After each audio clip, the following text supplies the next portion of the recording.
Hi friends, ಎಲ್ಲರಿಗೂ ನನ್ನ ನಮಸ್ಕಾರಗಳು. ನಾನು ನಿಮ್ಮೆಲ್ಲರ ಹೇಮಂತ್ ಫ್ರೆಂಡ್ಸ್. ಇವತ್ತು ಬೆಳಿಗ್ಗೆ ಏನಾಯಿತು ಗೊತ್ತಾ ಫ್ರೆಂಡ್ಸ್ ಬೆಳಕಾಯಿತು ಅಷ್ಟೇ ಫ್ರೆಂಡ್ಸ್ ಇವತ್ತು ಎದ್ದಾಗ 6 ಗಂಟೆ. ನಾನು ಮಸ್ತಾಗಿ ರೆಡಿ ಆದೆ ರೆಡಿ ಆಗಿಬಿಟ್ಟು ಇವತ್ತು ಊರಿಗೆ ಹೋಗ್ಬೇಕಾಯ್ತು ಫ್ರೆಂಡ್ಸ್ ಇವತ್ತು ಊರಿಗೆ ಏನಕ್ಕೆ ಹೋಗ್ಬೇಕು ಅಂದರೆ ಇವತ್ತು ಹಬ್ಬ ಇತ್ತು ಹೋಗೋ ದಾರಿಲಿ ನೋಡಿ ಹೆಂಗೆ ಫಾಗ್ ಎಲ್ಲ ತುಂಬಿದೆ ಸ್ನೋ ಹೆಂಗಿತ್ತು ಗೊತ್ತಾ ಸ್ನೋ.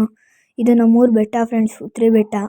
ನೋಡಿ ಹೆಂಗಿದೆ ಉತ್ರಿ ಬೆಟ್ಟ, ಫುಲ್ಲು ಮಂಜು ಆಮೇಲೆ ಚಿಕನು ಹೆಂಗಿದೆ ನೋಡಿ ಬಾಯಲ್ಲಿ ಚಲ್ಬದಿದೆ.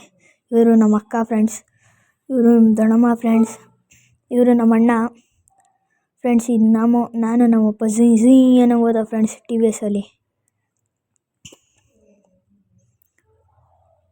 ಇದು ನಾನು ನಿಮ್ಮೆಲ್ಲರಿಗೂ ಗೊತ್ತೇ ಇರುತ್ತೆ ಬಿಡಿ ನೋಡಿ ಹೆಂಗೆ ಬಾಯಲ್ಲಿ ಚಲ್ಬದಿದೆ. ಚಿಕನ್ ಸಾರು ನೋಡ್ತಾಯಿದೆ ಹೆಂಗೆ ನೋಡಿ ಇದು ದೇವಸ್ಥಾನ ಪೂಜೆ ಮಾಡಿದೆವು ಆಮೇಲೆ ಯಾವ ಸ್ಪೀಡಲ್ಲಿ ಹೋದೋ ಅದೇ ಸ್ಪೀಡಲ್ಲಿ ವಾಪಸ್ ಬಂದವು ಓಕೆ ಬಾಯ್ ಇದೇ ಥರ ವೀಡಿಯೋ ಕೊಡ್ತಾಯಿರ್ತೀನಿ, ಕಂಟೆಂಟ್ ಮಾಡ್ತಾಯಿರ್ತೀನಿ, ಫಾಲೋ ಮಾಡಿ.